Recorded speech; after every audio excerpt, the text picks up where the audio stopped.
Hi friends, అర్షడ్ వర్గాలు part 8. New spiritual master Bhimneni Vamshikiran గారు మానవుల యొక్క సకల దుఃఖాలకు మరియు అనేక జన్మలకు కారణమైన అర్షడ్ వర్గాలపై అనేక పరిశోధనలు చేసి అర్షడ్ వర్గాలు అంటే ఏంటి, వాటిని ఏ విధంగా ఉపయోగించుకోవాలి, స్థితప్రజ్ఞత సాధించి యోగిగా సమాజంలో ఎలా జీవించాలి అన్న అంశాలతో మనకు తెలియని మనల్ని మనం తెలుసుకునే అవకాశాన్ని కల్పించే ఓ అద్భుతమైన కోణాన్ని ఆవిష్కరిస్తూ అర్షడ్ వర్గాలు అన్న గ్రంథరాజాన్ని మనకు అందించడం జరిగింది. సద్గురు స్పిరిచువల్ ఫౌండేషన్ ద్వారా ఆ పుస్తకంలోని మాత్సర్యము అన్న అర్షడ్ వర్గం గురించి ఈరోజు తెలుసుకుందాం. మాత్సర్యము. ఇక 6వ అర్షడ్ వర్గం మాత్సర్యం అంటే అసూయ.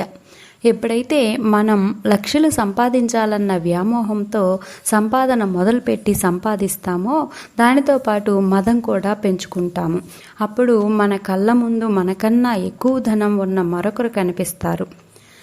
ఏంటి, వాడికి 1 కోటి రూపాయలు ఉన్నాయా అన్న అసహనం ప్రారంభమవుతుంది. ఈ అసహనం క్రోధంగా మారి అసూయగా బలపడుతుంది, ద్వేషంగా బయటపడుతుంది. ఆ 1 కోటి రూపాయలు ఉన్న వారిని ద్వేషించడం మొదలు పెడతాం. ఆ ద్వేషంతో వారిలోని గొప్పతనాన్ని పక్కన పెట్టి వారి లోపాలని వెతుకుతాం. చూసారా, అర్షడ్ వర్గాల్లో అన్నింటికన్నా భయంకరమైంది ఈ అసూయ. ఎప్పుడైతే మనం పొందలేనిది ఎదుటివాడు అనుభవిస్తున్నాడో మనలోంచి అసూయ బయలుదేరుతుంది.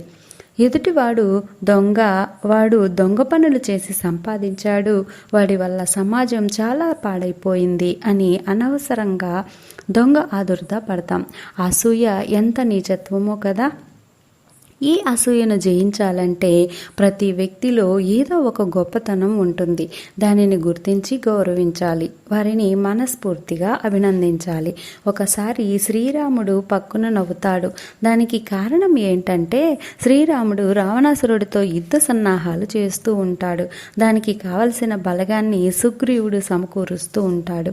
ఎందుకంటే సుగ్రీవుడి అన్న అయిన వాలి కొన్ని కారణాల వలన సుగ్రీవుణ్ణి రాజ్య బహిష్కరణ విధిస్తాడు. అప్పుడు సుగ్రీవుడు శ్రీరాముడి సహాయంతో వాలిని అంతమొందించి సింహాసనం అధిష్ఠిస్తాడు. దానికి ప్రతిఫలంగా రావణాసురుడి వద్ద నుండి సీతను కాపాడటానికి రాముడికి సహాయపడతాడు. తన సైన్యాన్ని సమకూర్చి ఆ యుద్ధంలో తాను పాల్గొంటాడు. అదే సమయంలో అనుకోకుండా రావణాసురుడి తమ్ముడు అయిన విభీషణుడు అన్నతో విభేదించి శ్రీరాముడి పంచన చేరడానికి వస్తాడు. శ్రీరాముడు తన వారైన హనుమంతుడిని, లక్ష్మణుడిని, సుగ్రీవుడిని సలహా అడుగుతాడు. విభీషణుని స్వాగతించవచ్చా అని ప్రశ్నిస్తాడు. అందరూ ఏకగ్రీవంగా ఒప్పుకుంటారు. కానీ సుగ్రీవుడు మాత్రం దీనికి వ్యతిరేకంగా మాట్లాడతాడు. కారణం ఏంటంటే శ్రీరాముడు రావణాసురుణ్ణి జయించిన తర్వాత లంకను తనకే అప్పగిస్తాడు అన్న నమ్మకంతో ఉన్నాడు. అనుకోకుండా వచ్చిన విభీషణుడి రాకను భరించలేకపోతాడు. లంకపై ఉన్న కోరిక వదులుకోలేక శ్రీరాముడితో అంటాడు, రామ, విపత్తు కాలంలో అన్నను విడిచి అతనికి ద్రోహం చేసి అతనిని అంతమొందించడానికి మనతో చేతులు కలుపుతున్నాడు. సొంత అన్ననే ధర్మం లేకుండా వెన్నుపోటు పొడుస్తున్నాడు. రేపు నీకు ద్రోహం చెయ్యడని ఎలా నమ్మగలం అంటూ నీతి సూక్తులు పలుకుతాడు. ఎందుకంటే విభీషణుడు తమతో ఉంటే రాముడు ఖచ్చితంగా లంకను జయించాక విభీషణుడినే రాజుగా నియమిస్తాడని అతనికి అర్థమైంది. సుగ్రీవుడి మాటలు వినగానే శ్రీరాముడికి నవ్వు వస్తుంది. కొన్ని నెలల క్రితం ఇతను తన సొంత అన్న అయిన వాలిని దగ్గరుండి చంపించాడు. ఇప్పుడు ఏమీ తెలియనట్లు అన్నాదమ్ముల అనుబంధం గురించి చెబుతున్నాడు అనుకుని రాముడు, హనుమంతుడు ఒకరినొకరు చూసుకుని నవ్వుకుంటారు. నిజానికి సుగ్రీవుడిలో లంకను సొంతం చేసుకోవాలనే కోరిక అంతర్లీనంగా దాగి ఉంది.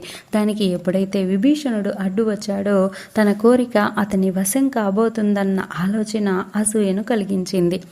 అసూయ ద్వేషాలతో తనని తాను మరిచిపోయాడు.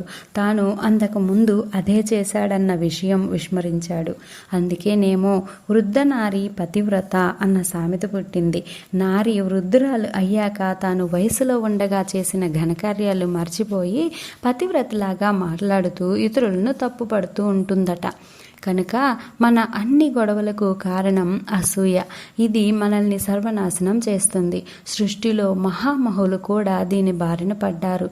మరలా ఈ అసూయకు కారణం కోరికే. మరలా తిరిగి ఈ కామక్రోధాదుల చక్రం మొదలవుతుంది. దీనికి కారణం మన మితిమీరిన కోరికే అంటే ఆశ్చర్యం కలుగుతుంది.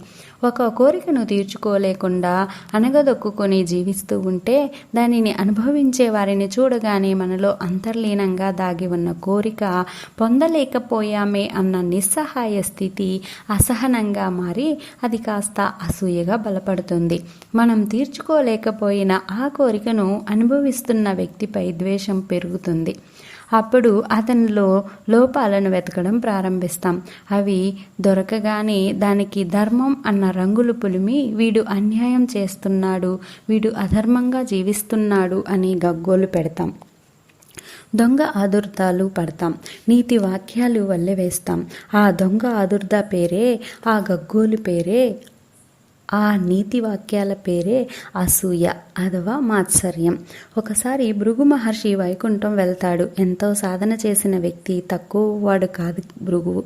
కానీ వైకుంఠం వెళ్ళగానే అక్కడ లక్ష్మీనారాయణుడు లక్ష్మీదేవితో సల్లాపాలలో మునిగి ఇతని రాకను గమనించడు. నిజానికి భృగు మహర్షి సన్యాసి, ఎన్నో ఏళ్ల నుండి తనలో కామాన్ని అణచిపెట్టుకున్న సాధకుడు. అయితే తాను అనుభవించలేని ఆనందాన్ని లక్ష్మీనారాయణుడు పొందడం చూసి అతనిలో అసూయ భగ్గుమంటుంది. దాన్ని స్పష్టంగా బహిర్గతం చెయ్యలేడు కదా. అందుకని లక్ష్మీనారాయణుడు ఒక ఋషి వస్తే పట్టించుకోకుండా సామాన్య మానవుడిలాగా కలాపాలలో మునిగిపోతాడా అంటూ తన ద్వేషానికి ధర్మం అన్న రంగు పులిమి ముందు వెనుక చూడకుండా శ్రీహరి గుండెలపై తంతాడు. తరువాత శ్రీమన్నారాయణుడు సహనపరుడై చిరునవ్వుతో అతని పాదాలు నొక్కుతూ అతనికి దెబ్బ ఏమైనా తగిలిందేమోనని అడుగుతాడు.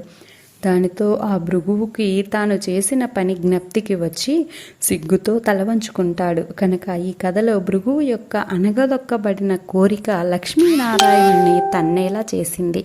లక్ష్మీనారాయణుడు అరిషడ్ వర్గాలు దాటినవాడు కనుక భృగువుని అర్థం చేసుకొని అతని ద్వేషాన్ని, అసూయను ప్రేమ అన్న ఆయుధంతో ఎదుర్కొని అతన్ని జయించాడు.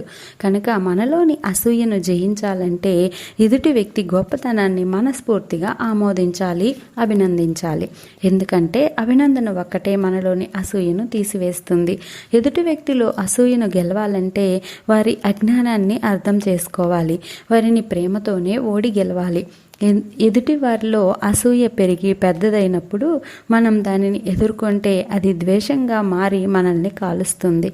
అలా కాక వారిలో అసూయను ప్రేమతో జయిస్తే వారి ద్వేషం కాస్త అపారమైన ప్రేమగా మారుతుంది. ఎవరికి వారు అవసరాన్ని బట్టి, ఎదుటి వ్యక్తులను బట్టి ప్రేమ, ఆత్మీయతలను ఆయుధాలుగా వాడుకోవాలి. రేపటి భాగంలో అరిషడ్ వర్గాలను జయించే పద్ధతులు అన్న అంశాన్ని తెలుసుకుందాం. ఇంతటి అద్భుతమైన ఆత్మజ్ఞానాన్ని మనకి అందించిన వంశీ గారికి శతకోటి కృతజ్ఞతాభివందనాలు. Thank you.